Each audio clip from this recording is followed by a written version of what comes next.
Hello friends, आज की इस वीडियो में हम लोग चक्रवात साइक्लोन के बारे में पूरा डिटेल में पढ़ने वाले हैं।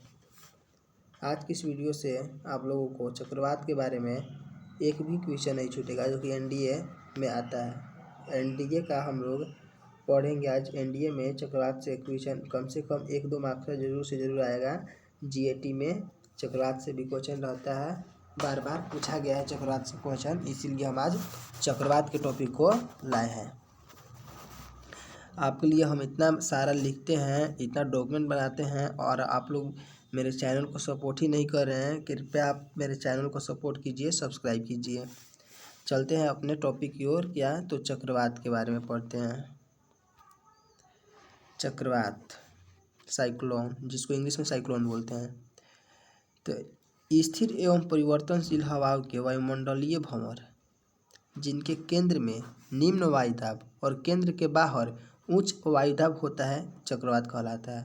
आप लोग बोलेंगे कि कुछ समझ में नहीं आया। ठीक है, हम समझा रहे हैं। देखिए, जब सनलाइट, सूर्य का प्रकाश पड़ता है, यहाँ पर सन है, सूर्य का प्रकाश जब पृथ्वी पर पड़ता है तो पृथ्वी पर जितनी वायु, जितनी हवा होती है, एयर, जितनी एयर होती है, उन सभी एयरों को वो ऊपर की ओर उड़ा देता है, ऊपर की ओर उड़ाने लगता है, जिसके कारण यहाँ पर एयर जो होता है, हवा जो होता है, कम पड़ जाता है। तो इस कम जो हवा है, कम पड़ जाता है, तो कम हवा को पूर्ति करने के लिए उसके चारों तरफ अगल बगल से और अधिक हवा यहाँ पर पूर्ति करने के लिए यहाँ पर आने लगती है, जिसके कारण इन जो यहाँ से पहले थी हवा और जो इधर से आई हवा, इन सब के टकराव के कारण जो उत्पन्न होता है, उसी को हम लोग क्या कहते हैं, तो उसी को साइक्लोन अर्थात चक्रवात कहते हैं।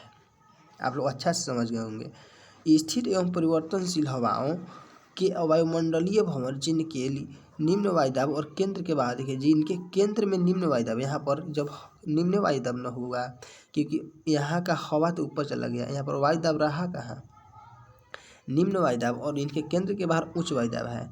तो हम लोग जानते हैं कि हाई प्रेशर से लो प्रेशर की ओर जाता है कोई भी चीज़, तो इधर हाई प्रेशर है बाहर और यहाँ पर लो प्रेशर है, तो इसी को पूर्ति करने के लिए हाई प्रेशर से लो प्रेशर की ओर आएगा, जिसके कारण टकराव होगा दोनों हवा में और एक उत्पन्न कर देगा, एक आकृति उत्पन्न करेगा, इस तरह की आकृति उत्पन्न करेगा, इस तरह की, और ये बवंडर अर्थात चक्रवात का रूप ले लेगा। इसी को हम लोग क्या कहते हैं, चक्रवात अर्थात साइक्लोन कहते हैं। और हम लोग का नेक्स्ट टॉपिक क्या है, देखिए, चक्रवात में हवाएं बाहर से अंदर की ओर आती है। अच्छा से समझिएगा। देखिए, चक्रवात में जो हवाएं होती है वो बाहर से अंदर की ओर आती है। यहाँ पर सन हुआ, एस हुआ, सन, देखिए यहाँ पर सन हुआ, एस, सन पृथ्वी पर पड़ा, यहाँ पर यहाँ का हवा उड़ा दिया, यहाँ पर कम हवा हुआ, क्या हुआ, के से कम हवा हुआ, कम हवा यहाँ पर हुआ, तो क्या बोल रहा है, चक्रवात में हवाएं बाहर से अंदर की ओर आती है।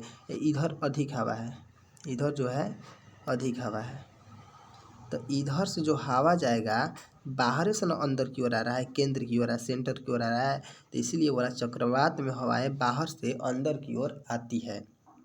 चक्रवात की आँख चक्रवात के केंद्र को कहा जाता है। देखिए, ये जो केंद्र हुआ, इसी को चक्रवात का आँख अर्थात चक्रवात की चक्षु कहा जाता है, जो कि एनडीए में कितना बार क्वेश्चन पूछ चुका है, कितना बार नहीं, एक बार पूछ चुका है, 2011 में पूछ चुका है एनडीए में। चक्रवात की आँख चक्रवात के केंद्र को कहा जाता है, और आँख की जगह पर यहाँ पर चक्षु बोल सकता है, चक्षु भी, देखिए, चक्षु भी बोल सकता है।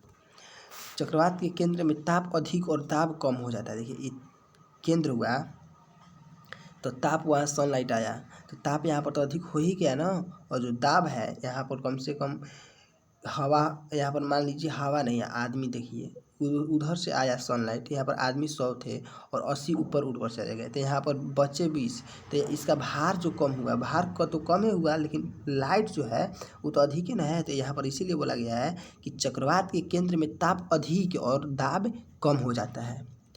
चलते हैं अपने नेक्स्ट टॉपिक की ओर। ओके,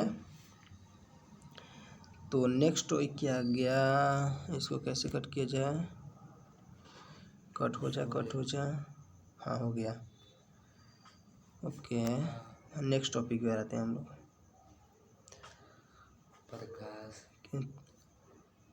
कम हो जाता है तो हम लोग का नेक्स्ट टॉपिक 5 जो है वो क्या है कि चक्रवात का आकार अंडा या भी के समान होता है। अब आप लोग बोलेंगे कि कैसे सर होता है अंडा के समान और भी के समान, तो हम बता रहे हैं, देखिए ऐसे ही चक्रवात आता होगा। देखिए चक्रवात हुआ, अच्छा से नहीं बनाया मानते हैं, अच्छा से देखिए बना रहे हैं, ऐसे ही चक्रवात आता है ना। तो इसकी आकृति इधर थोड़ा और पतला होता है, ऊपर जाते जाते पूरा मोटा होता जाता है इससे ऐसे।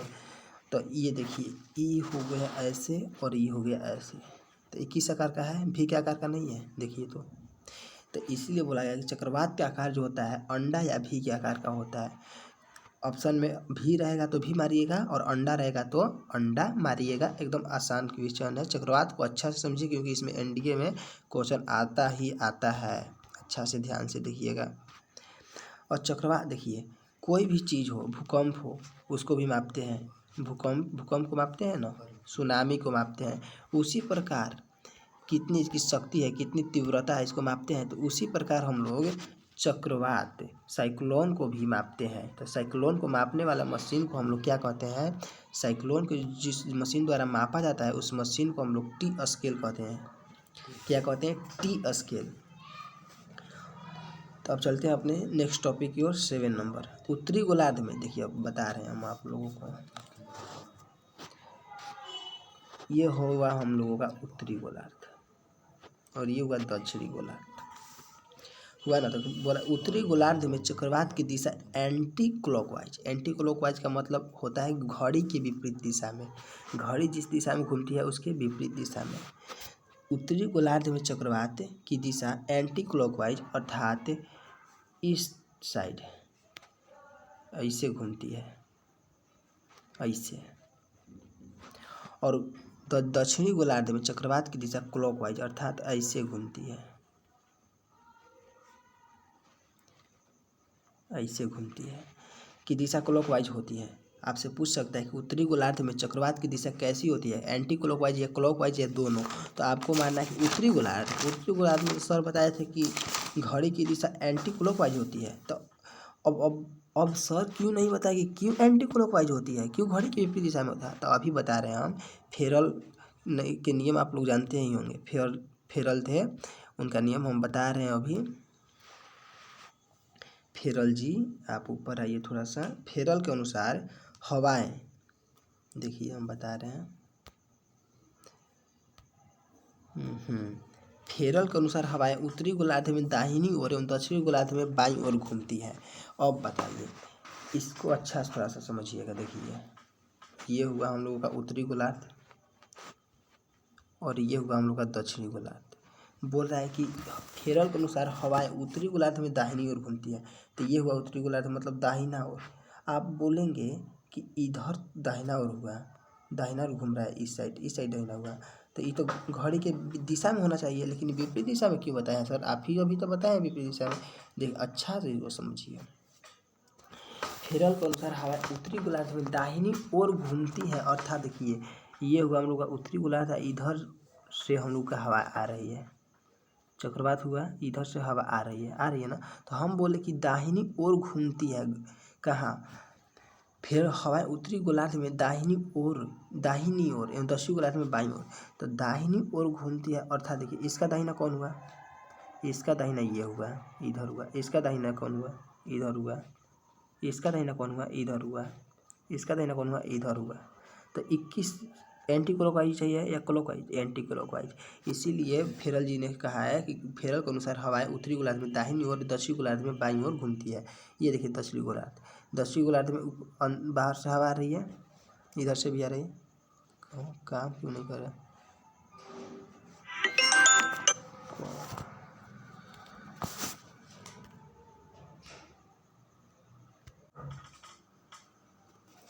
हाँ तो भाई कॉल आ गया था, आप लोग गुस्सा तो नहीं होंगे आशा करता हूँ। हम कहाँ थे, फेरल के पास आए थे हम लोग। फेरल जी दिख नहीं रहे हैं, कहाँ है फेरल जी। अच्छा ऊपर चले गए, नहीं नहीं इधर ही है, इधर ही है। ओके फेरल जी हम आपके पास आ रहे हैं। फेरल जी का कहना था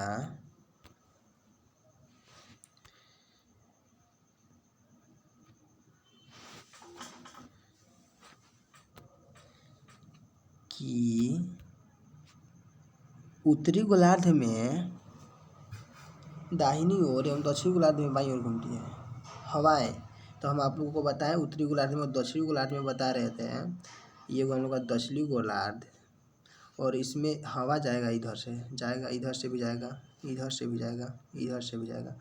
तो कहना था कि उत्तरी दक्षिणी गोलार्ध में हवाएं बाईं ओर घूमती है। तो इसका जो हुआ, इसका बाईं किधर हुआ, इस साइड हुआ ना, तो इस साइड हवा घूमेगी, इस साइड घूमेगी, यहाँ से इस साइड घूमेगी, यहाँ से इस साइड घूमेगी। तो ये बताइए क्लॉक वाइज हुआ या एंटी क्लॉक वाइज हुआ, क्या हुआ? हाँ क्लॉक वाइज हुआ। तो सही बोले कि दक्षिणी गोलार्ध में हवा बाईं ओर अर्थात क्लॉक वाइज घूमती है, वो तो सही है बोले। ठीक है चलते हैं अपने नेक्स्ट की ओर। ओके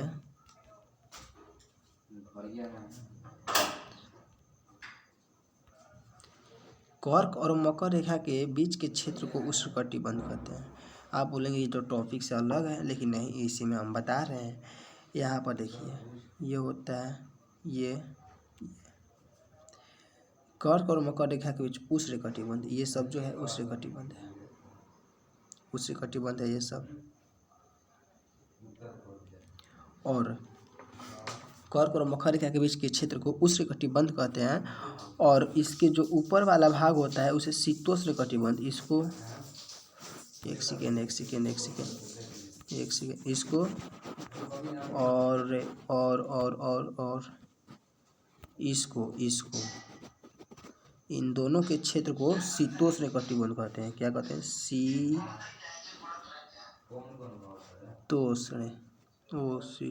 शीतोष्णकटिबंध कहते हैं इस सबको। और इसी को भी हम लोग शीतोष्णकटिबंध कहते हैं। हेलो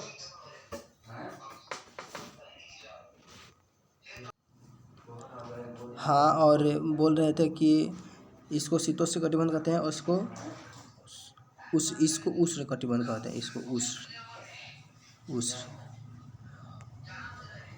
तो आप बताइए कि फेरल के अनुसार हवाएं उत्तरी शीतोष्णकटिबंध है, यहाँ पर गर्मी अधिक लगेगी, गर्मी तो अधिक लगभग करेगी, शीतोष्णकटिबंध है तो यहाँ पर गर्मी अधिक लगेगी, यहाँ का हवा जल्दी उड़ जाएगा, और जल्दी उड़ जाएगा तो यहाँ पर कम हवा बचेगा, तो इधर से हवा आएगा, इधर से चारों तरफ से हवा आएगा, तो यहाँ पर चक्रवात की उत्पत्ति होगी, जिसके कारण यहाँ पर चक्रवात उत्पन्न हो जाएगा।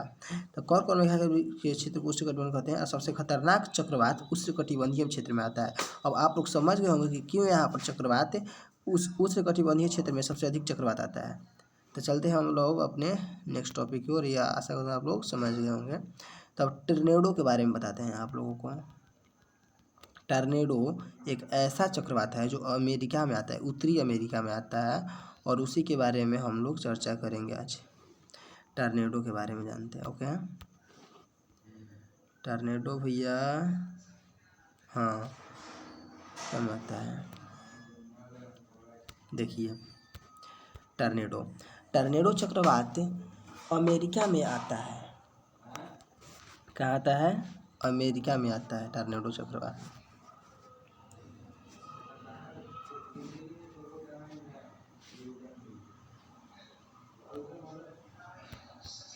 टर्नेडो चक्रवात अमेरिका में आता है, जो कीप की आकार का होता है। किस तरह की होती है? देखिए कीप आप लोग देखे होंगे, ऐसे होता है और ऐसे होता है, इसी तरह का टर्नेडो हम लोग का चक्रवात होता है। कीप की तरह है ना, इसी तरह का टर्नेडो बहुत भयंकर चक्रवात होता है, जो कि अमेरिका में आता है। अब देखिएगा कि केंचुआ को किसान का मित्र का, ये हम आप लोगों को क्यों होता है कि केंचुआ को किसान का मित्र क्यों कहा जाता है। देखिए केंचुआ जो होता है टर्नेडो का है, जो अमेरिका में आता है, तो अमेरिका के जो लोग हैं उसको उनका जब घर बनाते हैं, यहाँ पर ना घर बनाते हैं ना, तो चक्रवातवा आता है, घूमते इसके घरवा को उड़ाकर पूरा ऊपर ही चला जाता है, लेकर चला जाता है। तो इस सब दिमाग लगाएं, कौन दिमाग लगाएं? अमेरिका वाला दिमाग लगाएं। क्या दिमाग लगाएं कि उन्होंने किया, देखिए हम बता रहे हैं कि घर बनाए, इधर घर बनाए और इसके ऊपर वो घर बना दिए, और इसके अंडरग्राउंड वो घर बना दिए यहाँ पर। और जब उनको आभास होता है ना कि टॉर्नेडो आ रहा है, टॉर्नेडो इधर से घूमते घूमते आ रहा है, तो ये लोग जो यहाँ पर होते हैं फैमिली, पूरा फैमिली इधर से उतर कर इसमें घुस जाते हैं, इसमें अपने सेफ्टी के लिए चले जाते हैं और टॉर्नेडो इनके घर को उड़ाकर लेकर चला जाता है जी। और टॉर्नेडो जब चला इधर इस एरिया से, इस क्षेत्र से ख़त्म साफा हो जाता है, तो ये लोग उतरते हैं और फिर अपना ऊपर वाला घर बना लेते हैं, फिर अच्छा से रहने लगते हैं और ये सिलसिला जारी रहता है। तो उसी तरह बेचारा केंचुआ के साथ होता है। जो केंचुआ को किसान का मित्र कहा जाता है, क्योंकि ये अपने की खेती में बढ़ोतरी करवाता है। केंचुआ को किसान का मित्र कहा जाता है। अब देखिए केंचुआ क्या करता है। केंचुआ तो यहाँ पर अपने लैट्रिन से अपना घर बनाता है, करते करते लैट्रिन से घर बनाता है इसे, और अपने ज़मीन के अंदर केंचुआ चला जाता है, और जब चक्रवात आता है तो इसके घरवा को उड़ाकर लेकर चला जाता है। और केंचुआ बोलता है, तेरी इतना मेहनत से लैट्रिन कह करके बनाए थे, सब ले गया। इधर से ताकता है कि चक्रवात गया कि नहीं गया। चक्रवात चल जाता है तो फिर निकलता है और फिर अपना बनाता है, फिर अपना घर बनाता है। तो हम लोग समझ गए अच्छा से चक्रवात के बारे में। और भी है, अभी ज़रूरत नहीं है जाने के लिए, आप लोग को थोड़ा सा टाइम लगा, लेकिन हम अच्छे से बताएंगे। टॉर्नेडो चक्रवात जब समुद्र में आता है तो उसे जल स्तंभ कहते हैं। अब देखिए समुद्र में जो टॉर्नेडो चक्रवात आएगा, ये तो चक्रवात जब आता है गांव घर में तो किसी के घर से टकराता है, पेड़ से टकराता है, उसके कारण इसकी गति जो होती है कम हो जाती है। लेकिन जब यही चक्रवात समुद्र में आता है ना, पूरा एकदम रेस में आता है और पूरा पानी को ऊपर उठा देता है, इसीलिए इसको जल स्तंभ की तरह बना देता है, स्तंभ की तरह बना देता है चक्रवात, पूरा स्तंभ की तरह। तो इसीलिए हम लोग इसको क्या कहते हैं, जल स्तंभ। टॉर्नेडो चक्रवात जब समुद्र में आता है तो उसे जल स्तंभ कहते हैं। फ्रंटल वर्षा चक्रवर्ती गतिविधि के कारण होती है। फ्रंटल वर्षा होती है जो कि चक्रवर्ती गतिविधि के कारण होती है। अब इसको याद कर लीजिएगा, इम्पोर्टेंट है। क्या इम्पोर्टेंट है हम बता रहे हैं। ये इम्पोर्टेंट है। फिलीपींस, जापान तथा चीन सागर में जो उष्णकटिबंधीय चक्रवाती तूफान आता है उसे टाइफून कहा जाता है। क्या कहा जाता है, टाइफून कहा जाता है। याद कर लीजिएगा अच्छा से, टाइफून कहा जाता है। हरिकेन नामक चक्रवात मिसिसिपी घाटी में आता है। कौन घाटी में, मिसिसिपी घाटी में आता है। कौन, हरिकेन नामक चक्रवात मिसिसिपी घाटी में आता है। चलते हैं हम लोग अपने नेक्स्ट टॉपिक की ओर। तो हम लोग का नेक्स्ट टॉपिक आ गया क्या कि ऑस्ट्रेलिया में विली विली नामक चक्रवात आता है। विली विली नामक चक्रवात कहाँ आता है, पूछ देगा कि विली विली नामक चक्रवात कहाँ आता है, तो ऑस्ट्रेलिया में। डायरेक्ट आंसर देना है कहाँ आता है, तो ऑस्ट्रेलिया में विली विली नामक चक्रवात आता है। ओके, टाइम लगभग ज़्यादा हो चुका है। पापागयो हवा में चक्रवाती गति का अभाव पाया जाता है। देखिए पापागयो नाम भी कैसा है। पापागयो हवा में चक्रवाती गति का अभाव किस हवा में पाया जाता है, पापागयो हवा में। पापागयो हवा में किस गति का अभाव पाया जाता है, चक्रवाती गति का अभाव पाया जाता है। चक्रवात की उत्पत्ति से संबंधित ध्रुवीय व ताग्र सिद्धांत का प्रतिपादन किसने किया था, ये क्वेश्चन है। तो इसका जे बर्कनीज ने किया था। सॉरी हम लिख रहे हैं, इसका प्रतिपादन किए थे, हम बता रहे हैं, जे बर्कनीज ने किया था। तो हम लोगों का चक्रवात वाला टॉपिक ख़त्म हुआ।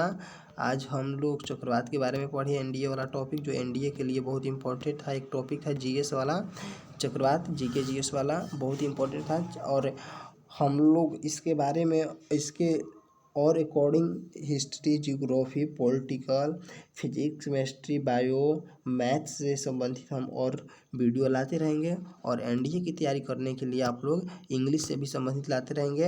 हमारे चैनल मिशन सक्सेस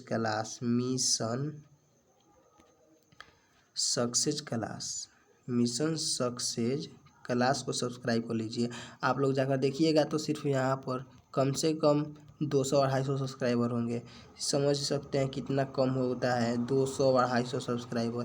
कृपया आप लोग इसको सपोर्ट कीजिए और मेरे चैनल को और ज़्यादा सपोर्ट कीजिए और मुझे भी अर्निंग का मौका दीजिए। और मैं भी आप लोगों को अच्छा से पढ़ाऊँगा और एनडीए का तैयारी फुल कराऊँगा, एकदम अच्छा से एनडीए का तैयारी आप लोगों का हो जाएगा।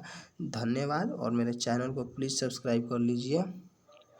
थैंक यू, धन्यवाद। सब्सक्राइब प्लीज़, सब्सक्राइब सब्सक्राइब बार बार बोल रहे हैं, सब्सक्राइब कर लीजिए प्लीज़ प्लीज़ प्लीज़ सब्सक्राइब।